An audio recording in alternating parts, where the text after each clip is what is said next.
Hi hello ನಮಸ್ಕಾರ ಸ್ನೇಹಿತರೆ. ಶ್ರಾವಣಿ ಇವತ್ತು ಅರೆಸ್ಟ್ ಆಗ್ತಿದ್ದಾರೆ. ಬಿಕಾಸ್ ಇಲ್ಲಿ ಶ್ರಾವಣಿ ಮೇಲೆ ತ್ರ್ಯಾಂಬಕ ದೊಡ್ಡದೊಂದು ಸಂಚಲನೆ ಮಾಡಿದ್ದಾರೆ. ಹಾಗಾದರೆ ಏನಾಯಿತು, ಏನು ಕಥೆ ಆಯಿತು ಎಲ್ಲವನ್ನು ಕೂಡ ತಿಳ್ಕೋಬೇಕು ಅಂದರೆ ಈಗಲೇ ನಮ್ಮ ಈ ಚಾನಲ್ನ ಸಬ್ಸ್ಕ್ರೈಬ್ ಮಾಡಿ, ಹಾಗೆ ಒಂದು ವಿಡಿಯೋವನ್ನು ಪೂರ್ತಿಯಾಗಿ ನೋಡೋದನ್ನು ಯಾವುದೇ ಕಾರಣಕ್ಕೂ ಕೂಡ ಮರಿಬೇಡಿ.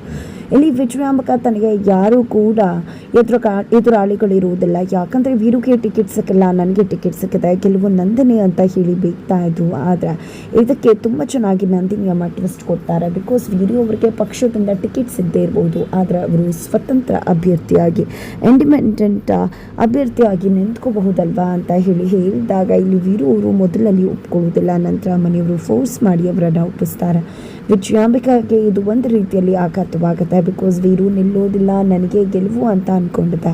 ಬಟ್ ಇವಾಗ ವೀರು ನಿಂತ್ಕೋತಾನೆ. ಇಂಡಿಪೆಂಡೆಂಟ್ ಕ್ಯಾಂಡಿಡೇಟ್ ಹಾಕಿದ್ರು ಕೂಡ ವೋಟ್ ಅವನಿಗೆ ಚೆನ್ನಾಗಿ ಬೀಳುತ್ತೆ. ಬಿಕಾಸ್ ಎಲ್ಲ ಜನಗಳು ಕೂಡ ವೀರುವನ್ನು ತುಂಬಾ ನಂಬ್ತಾರೆ. ಏನು ಮಾಡಬೇಕು ಅಂತ ಗೊತ್ತಾಗ್ತಿಲ್ವಲ್ಲ ಅಂತ ವಿಜಯಾಂಬಿಕಾ ತಲೆ ಕೆಡಿಸ್ಕೋತಾರೆ.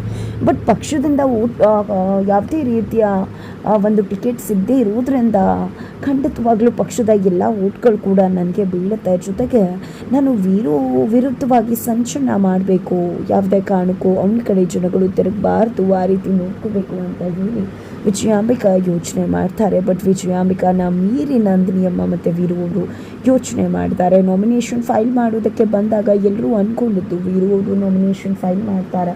ಹಾಗಾಗಿ ವೀರು ಒಂದು ನಾಮಿನೇಷನ್ ಫೈನಲ್ಲಿ ಒಂದಿಷ್ಟು ಸಮಸ್ಯೆಗಳನ್ನು ಗುಡಿಸೋದ್ರ ಮುಖಾಂತರ ಅವರನ್ನು ರಿಚೆಕ್ಟ್ ಮಾಡಿಸೋದ್ರ ಬಗ್ಗೆ ವಿಜಯಾಂಬಿಕಾ ಆಲ್ರೆಡಿ ಸ್ಕೆಚನ್ನು ಹಾಕಿದ್ರು. ಬಟ್ ಅವರ ಪ್ಲಾನ್ ಉಲ್ಟಾ ಹೊಡ್ತದೆ.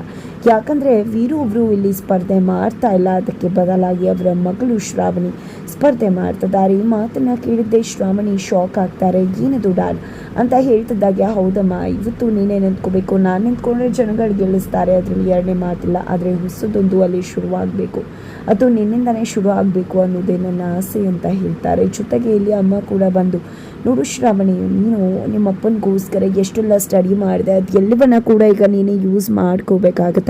ಯೂಸ್ ಮಾಡಿಕೊಂಡು ನೀನು ವಿಜಯಾಂಬಿಕಾ ಮುಂದೆ ಗೆಲ್ಲಬೇಕಾಗತ್ತೆ. ಆಗ ಮಾತ್ರನೇ ಜನಗಳಿಗೆ ನಾವು ಸೇವೆ ಮಾಡಲಿಕ್ಕೆ ಸಾಧ್ಯ ಆಗುತ್ತೆ. ಬಿಕಾಸ್ ಇಲ್ಲಿ ವಿಜಯಾಂಬಿಕಾ ಖಂಡಿತ ಯಾವುದೇ ರೀತಿಯ ಸೇವಾ ಮನೋಭಾವ ಇಲ್ಲ. ಹಾಗಾಗಿ ಆಕೆ ಖಂಡಿತವಾಗ್ಲೂ ಜನತೆಗೆ ಒಳ್ಳೇದು ಮಾಡೋದಿಲ್ಲ ಅಂತ ಹೇಳ್ತಾರೆ. ಎತ್ತ ಕಡೆ ಶ್ರಾವಣಿ ಮುಂದೆ ವಿಜಯಾಂಬಿಕಾ ಅಬ್ಬರ ಜೋರಾಗ್ತಿದ್ದಾಗೆ ಶ್ರಾವಣಿ ತನ್ನ ನಿರ್ಧಾರವನ್ನು ಬದಲಾಯಿಸ್ತಾರೆ. ಜೊತೆಗೆ ಇಲ್ಲಿ ವಿಜಯಾಂಬಿಕಾ ಮುಂದೆ ಇಲ್ಲಿ ಚಾಲೆಂಜನ್ನು ಕೂಡ ಹಾಕ್ತಾರೆ. ಖಂಡಿತವಾಗ್ಲೂ ನಾನು ಈ ಒಂದು ಎಲೆಕ್ಷನಲ್ಲಿ ಗೆದ್ದು ತೋರಿಸ್ತೇನೆ, ನಿನ್ನ ಆಟಕ್ಕೆ ಫುಲ್ ಸ್ಟಾಪ್ ಇಡ್ತೀನಿ ಅಂತ ಹೇಳಿ ಶ್ರಾವಣಿ ತಿಳಿಸ್ತಾರೆ. ಏನೋ ಹೇಳಿಬಿಟ್ರು ಎಲ್ಲರೂ ಮುಂದೆ, ಬಟ್ ಒಳಗಡೆ ನಿಜಕ್ಕೂ ಕೂಡ ಪುಕ್ಕ ಅಂತ ಅನಿಸೋದಕ್ಕೆ ಶುರುವಾಗ್ಬಿಟ್ಟಿದೆ ಶ್ರಾವಣಿಗೆ. ಬಟ್ ಇಲ್ಲಿ ಅಪ್ಪ ಅಮ್ಮ ಧೈರ್ಯವನ್ನು ಕೊಡ್ತಾರೆ. ಇತ್ತ ಕಡೆ ಶ್ರಾವಣಿ ಕೂಡ ಯಾವುದೇ ಕಾರಣಕ್ಕೂ ಅಪ್ಪನ ಹೆಸರನ್ನ ತಗೊಂಡು ನಾನು ಗೆಲುವನ್ನು ಸಾಧಿಸೋದಕ್ಕೆ ಇಷ್ಟಪಡೋದಿಲ್ಲ. ಅಪ್ಪನ ಹೆಸರು ಐಡೆಂಟಿಟಿ ನನಗೆ ಬೇಡ ಅಂತ ಡಿಸೈಡ್ ಮಾಡಿಕೊಂಡಿದ್ದೆ. ಫೈನಲಿ ಇಲ್ಲಿ ವಿಜಯಾಂಬಿಕಾಗೆ ಟಕ್ಕರ್ ಕೊಡುವುದಕ್ಕೆ ಶ್ರಾವಣಿ ಮತ್ತು ಕುಟುಂಬ ಮುಂದಾಗ್ತದೆ.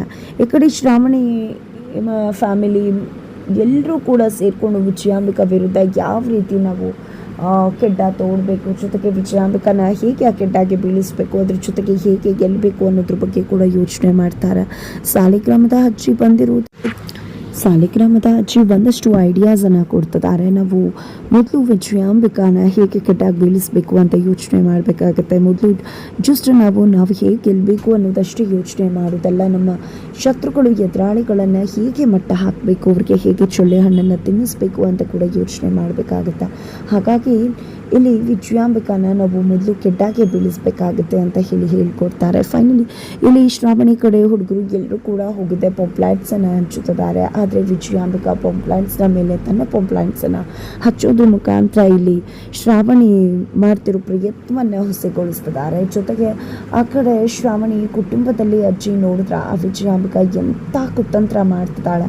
ನಾವು ಹಂಚಿರ್ತಕ್ಕಂಥ ಜಾಗದಲ್ಲೆಲ್ಲ ತನ್ನ ಪಾಂಪ್ಲೆಟ್ಸನ್ನು ಹಂಚುತ್ತಿದ್ದಾಳೆ. ಅಂದರೆ ಇದೇ ರೀತಿ ಆದರೆ ನಮ್ಮ ಒಂದು ಜನಪ್ರಿಯತೆ ಕಡಿಮೆ ಆಗಿಬಿಡುತ್ತೆ, ಜನರನ್ನು ರೀಚ್ ಆಗೋದು ಕಡಿಮೆ ಆಗುತ್ತೆ. ಹಾಗಾಗಿ ಅಂಟಿಸ್ಬೇಕಾದ್ರೆ ಅದಕ್ಕೆ ಸ್ವಲ್ಪ ಎಣ್ಣೆ ಹಾಕ್ಬಿಡಿ, ನಂತರ ಯಾರೇ ಬಂದು ಅದರ ಮೇಲೆ ಅಂಟಿಸಿದ್ರು ಕೂಡ ಅದು ನಿಲ್ಲೋದಿಲ್ಲ ಅಂತ ಅಜ್ಜಿ ಹೇಳ್ಕೊಡ್ತದೆ. ಹಾಗೆ ಈ ಕಡೆ ನಿಜಕ್ಕೂ ಸುಬ್ಬು ಮತ್ತು ಶ್ರಾವಣಿ ಎಲ್ಲರೂ ಕೂಡ ಅಜ್ಜಿಯ ಒಂದು ಟ್ಯಾಲೆಂಟ್ಗೆ ಫಿದಾವಾಗಿ ಬಿಡ್ತಾರೆ. ಜೊತೆಗೆ ಇತ್ತ ಕಡೆ ಸುಬ್ಬು ತನ್ನ ಹುಡುಗರಿಗೆ ಅಂಟಿಸ್ಬೇಕಾದ್ರೆ ಸ್ವಲ್ಪ ಎಣ್ಣೆ ಹಚ್ಚಿ ಅಂಟಿಸ್ಬಿಡಿ, ಆಗ ಖಂಡಿತ ಮತ್ತೊಬ್ಬರು ಬಂದು ಅಂಟಿಸಿದ್ರು ಕೂಡ ಯಾವುದೇ ರೀತಿ ಪ್ರಯೋಜನ ಆಗೋದಿಲ್ಲ ಅಂತ ಹೇಳ್ತಾರೆ. ಹಾಗಾಗಿ ಅವರು ಕೂಡ ಅದೇ ರೀತಿ ಅಂಟಿಸ್ಕೊಂಡು ಬರ್ತಿದ್ರೆ ಈ ಕಡೆ ವಿಜಯಾಂಬಿಕಾ ಕಡೆ ಇವರ ಕೆಲಸ ಅದ್ರ ಮೇಲೆ ಮತ್ತೆ ತಮ್ಮದನ್ನು ಅಂಟಿಸೋದಕ್ಕೆ ಮುಂದಾಗೋದು. ಹಾಗೇನೋ ಅಂಟಿಸ್ತಾರೆ, ಬಟ್ ತದನಂತರ ಎಲ್ಲವೂ ಕೂಡ ಕೆಳಗಡೆ ಬಿದ್ದು ಹೋಗುತ್ತೆ. ಇಲ್ಲಿ ಮತ್ತೊಬ್ಬರಿಗೆ ಮಣ್ಣು ಮುಕ್ಕಿಸ್ತೀನಿ ಅಂತ ಹೋದರೆ ಮೊದಲು ತಾವು ಮಣ್ಣು ಮುಕ್ಕಬೇಕಾಗತ್ತೆ ಅನ್ನೋದನ್ನು ಖಂಡಿತವಾಗ್ಲೂ ಪ್ರತಿಯೊಬ್ಬರು ಕೂಡ ನೆನಪಿಟ್ಕೋಬೇಕಾಗುತ್ತೆ. ಬಿಕಾಸ್ ಇಲ್ಲಿ ವಿಜಯಾಂಬಿಕಾ ಶತ್ರುವಾಗಿರ್ತಕ್ಕಂಥ ಶ್ರಾವಣಿ ಭರ್ಜರಿ ಪ್ರಚಾರವನ್ನು ಮಾಡ್ತಿದ್ದಾರೆ. ಅದಕ್ಕೆ ತೊಂದರೆ ಆಗಬೇಕು ಅಂತಲೇ ಇಲ್ಲಿ ಸಾಕಷ್ಟು ರೀತಿಯಲ್ಲಿ ಶ್ರಾವಣಿ ಈಗ ತೊಂದರೆ ಕೊಡುವುದಕ್ಕೆ ವಿಜಯಾಂಬಿಕಾ ಮುಂದೆ ಹಾಕ್ತಾರೆ. ಬಟ್ ಎಷ್ಟೇ ತೊಂದರೆ ಕೊಟ್ಟರೂ ಕೂಡ ಇಲ್ಲಿ ಶ್ರಾವಣಿ ಫೆನಿಕ್ಸ್ ಪಕ್ಷಿ ಥರ ಎದ್ದು ಬಂದು ವಿಜಯಾಂಬಿಕಾನ ಹೆದರಿಸ್ತಿದ್ದಾರೆ. ಇತ್ತ ಕಡೆ ಪಕ್ಷದ ಹಿರಿಯರು ಕಾಲ್ ಮಾಡಿದ್ದೆ, ಆ ಶ್ರಾವಣಿಯವರ ಪ್ರಚಾರ ಜೋರಾಗಿದೆ, ಯಾವುದೇ ರೀತಿಯಲ್ಲಿ ಎಡಪಟ್ಟಾಗಬಾರ್ದು ಅಂತ ಹೇಳಿ ಇಲ್ಲಿ ವಿಜಯಾಂಬಿಕಾಗೆ ಎಚ್ಚರಿಕೆಯನ್ನು ಕೊಡ್ತಿದ್ದಾರೆ. ತದನಂತರ ಇಲ್ಲಿ ಮದನ್ ಬದಲಾಗ್ತಿದ್ದಾರೆ. ಮದನ್ಗೆ ಸಾವಿತ್ರಿ ಮೇಲೆ ಮಗು ಮೇಲೆ ಪ್ರೀತಿ ಕಾಳಜಿ ಜಾಸ್ತಿ ಆಗಿದೆ. ತುಂಬ ಚೆನ್ನಾಗಿ ಕಾಳಜಿ ಪ್ರೀತಿಯನ್ನು ತೋರಿಸ್ತಿದ್ದಾರೆ. ಇದು ನಿಜಕ್ಕೂ ಸಾವಿತ್ರಿಗೆ ತುಂಬ ಶಾಕ್ ಆಗುತ್ತೆ. ಈ ಪ್ರೀತಿ ನನಗಿಲ್ವಾ ಅಂತ ಕೇಳ್ತಿದ್ದಾಗೆನ ಇಲ್ಲಿ ನನಗೆ ನಿನ್ನ ಮೇಲೆ ಪ್ರೀತಿ ಇಲ್ಲ, ಜಸ್ಟ್ ಮಗುಗೆ ಇಷ್ಟ ಆಗುತ್ತೆ ಅನ್ನೋ ಕಾರಣಕ್ಕೆ ನಿನ್ನ ಇಷ್ಟನ ಪೂರೈಸ್ತಿದ್ದೀನಿ ಅಂತ ಹೇಳಿ ಆಕೆ ಇಷ್ಟವಾದ ಚಂಪಾಕಲಿಯನ್ನು ಕೊಟ್ಟು ಹೋಗ್ತಾರೆ. ಎತ್ತ ಕಡೆ ವಿಜಯಾಂಬಿಕಾ ತನ್ನ ಮಗನನ್ನು ಕರ್ಕೊಂಡು ಆ ಒಂದು ಕ್ಯಾಂಪೇನ್ಗೆ ಹೋಗಬೇಕಾಗಿರುತ್ತೆ. ಬಟ್ ಅಷ್ಟರಲ್ಲಿ ಸಾವಿತ್ರಿಗೆ ಹೊಟ್ಟೆ ನೋವು ಶುರುವಾಗ್ಬಿಡುತ್ತೆ. ಸಾವಿತ್ರಿಗೆ ಹೊಟ್ಟೆ ನೋವು ಶುರುವಾಗ್ತದೆ. ಹಾಗೆಯೇ ಮದನ್ ಸಾವಿತ್ರಿ ಹಾರೈಕೆ ಮಾಡಲಿಕ್ಕೆ ಮುಂದಾಗ್ತಾರೆ. ಬಟ್ ವಿಜಯಾಂಬಿಕಾ ಒಪ್ಪುವುದಿಲ್ಲ. ಬಟ್ ಇಲ್ಲಿ ಮದನ್ ವಿಜಯಾಂಬಿಕಾ ವಿರುದ್ಧ ತಿರುಗಿ ಬೀಳ್ತಾರೆ. ಈ ರೀತಿಯಾಗಿ ಅವ್ರಿಗೆ ಏನಾದರೂ ಹೆಚ್ಚು ಕಡಿಮೆ ಆಗಿ ಸತ್ತೋದ್ರೆ ಖಂಡಿತವಾಗ್ಲೂ ಏನು ಮಾಡೋದು, ಅದು ನನ್ನ ಮೇಲೆ ಬರುತ್ತೆ ಅಂದಾಗ ಹೌದು ಮಾಡಿ ನೀನು ಹೇಳ್ತಿರೋದು ಸರಿನೇ, ಮೊದಲು ಅವಳನ್ನು ಹಾಸ್ಪಿಟಲ್ಗೆ ಕರ್ಕೊಂಡು ಹೋಗೋಣ ನಡೀರಿ ಅಂತ ಹೇಳಿ ಹಾಸ್ಪಿಟಲ್ಗೆ ಕರ್ಕೊಂಡು ಹೋಗ್ತಿದ್ದಾರೆ. ಇತ್ತ ಕಡೆ ಹಾಸ್ಪಿಟಲ್ಗೆ ಹೋಗ್ತಿರ್ತಕ್ಕಂತಹ ವಿಜಯಾಂಬಿಕಾ ಏನಪ್ಪ ಮಾಡೋದು, ಅಲ್ಲಿ ಪ್ರಚಾರ ಆಗ್ತದೆ, ಇನ್ನೂ ಕೂಡ ನಾವು ಹೀಗೆ ಪ್ರಚಾರ ಮಾಡದೆ ಕೂತಿದ್ದೀವಲ್ಲ ಅಂತ ಅನ್ನಿಸ್ತದೆ ಅಂತ ಹೇಳಿ ಅನ್ಕೋತಾರೆ.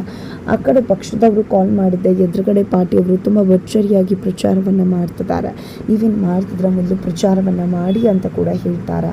ನಂತರ ಇಲ್ಲಿ ಸಾವಿತ್ರಿಗೆ ಟ್ರೀಟ್ಮೆಂಟನ್ನು ಕೊಡಿಸೋದ್ರ ಮುಖಾಂತರ ಆಕೆಯ ಡೆಲಿವರಿ ಆಗುತ್ತೆ. ನಂತರ ಅರ್ಜುನ್ ಇಲ್ಲಿ ಮ್ಯಾಡಿ ಮತ್ತು ವಿಜಯಾಂಬಿಕಾ ಇಬ್ಬರು ಕೂಡ ಒಂದು ಹೋಟೆಲ್ಗೆ ಹೊರಗಡೆ ಬರ್ತಾರೆ. ಅಲ್ಲಿ ಒಂದು ಪಕ್ಕ ಪ್ಲ್ಯಾನ್ ಮಾಡ್ಕೋತಾರೆ.